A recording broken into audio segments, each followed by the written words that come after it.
Watching coverage last night of the breach of the U.S. Capitol building by protesters, I was struck by how many news commentators and elected officials said that they thought it was the worst day in American history. I can think of some other really bad days as well, like the day that Pearl Harbor was bombed, or the day that the stock market crashed, leading to the Great Depression, or the days that Abraham Lincoln and John F. Kennedy and Martin Luther King Jr. were assassinated. I can think of a 3-day period when over 50,000 casualties occurred in the Battle of Gettysburg in the American Civil War. I think that's why yesterday seemed so devastating. It feels like we have entered as a nation a new civil war. If war is in part defined by the shedding of blood, that happened in our nation's capital yesterday. But it didn't start there. It's been happening now for months in places like Portland, Oregon, and Kenosha, Wisconsin. We are now not figuratively, but literally at war with each other in this nation. Why? What causes protests to lead to riots? And what causes riots then to lead to bloodshed? Why are we screaming so loudly at each other to the point of death? It is because we don't feel heard. We desperately want to be heard.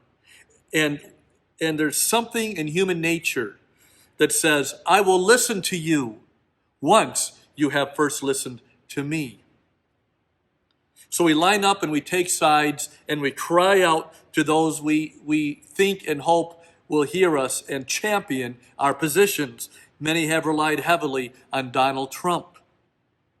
Not to discount good aspects of him, but Donald Trump is a broken and flawed man.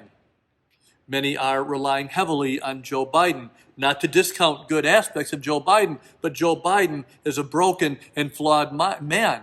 I, Pastor Chuck, am a broken and flawed man. Everyone hearing this message, going back to original sin, we are broken and flawed. We need a Savior to heal us and forgive us and restore us to God.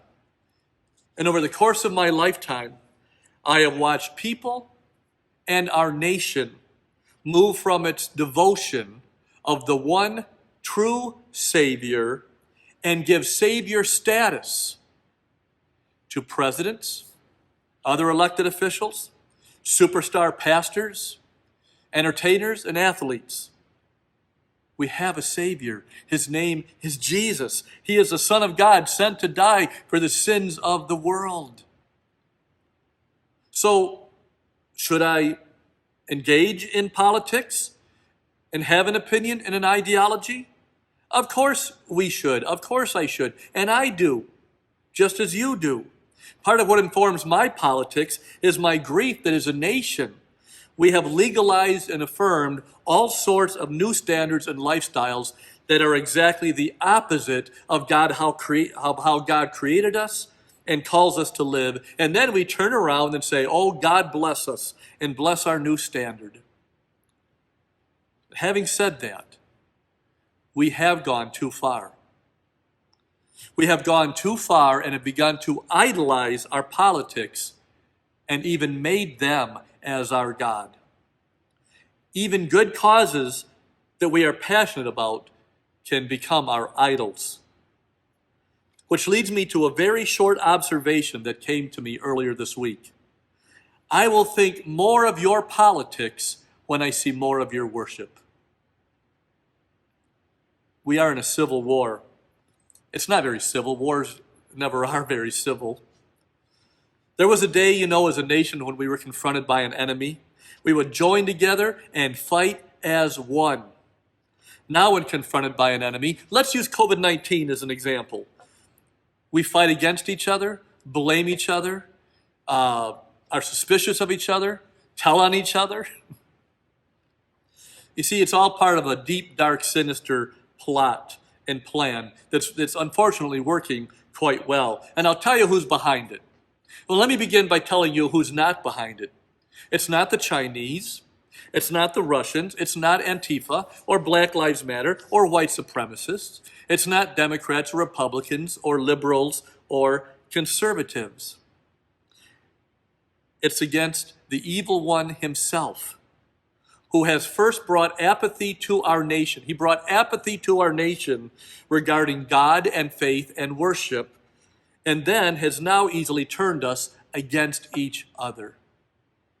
This is not a political or ideological war. It is spiritual.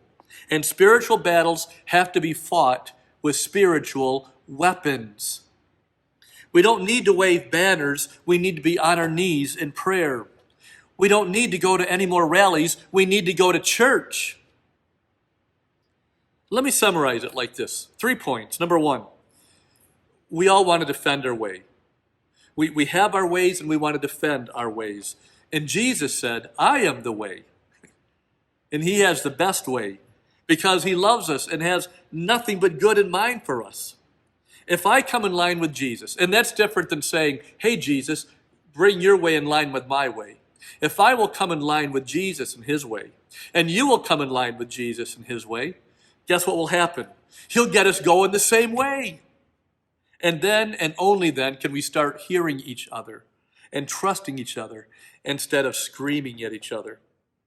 Number 2, we want to know the truth, and then we want the truth revealed. We want to know the truth, and we want the truth to be known. And let's face it, we can no longer rely on the media for the truth because the media is biased, just the way the evil one has orchestrated it. But Jesus said, I am the truth. There is truth. And if you're brave enough for God's truth, he will gladly give it to you. And in time, all truth, all absolute truth will be made known by God. You can count on that. And number 3, we want to be heard. We want a quality of life. We want to know we're loved and cherished and worth it. This is what everybody wants. We all really want the same thing. And Jesus said, I am the life. Everything you long for, he said, is available in me. I love you so much. You are so worth it that I died for you. So in the midst of your brokenness and flaws, you can be forgiven, healed, and have a restored relationship with God. John 10, verse 10, Jesus said, the thief comes. This is what we're dealing with right now. The thief comes to steal and kill and destroy. But he said, I have come that you may have life and have it abundantly. He's got that abundant life for us. And we'll never find that abundance of life in politics and earthly leaders or any worldly systems, only in Jesus. So how does this war end? It ends when we come back to God. Jesus is our only true hope.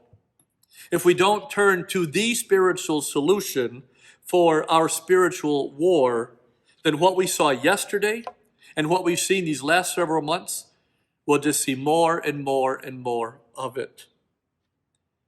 It'll only get worse.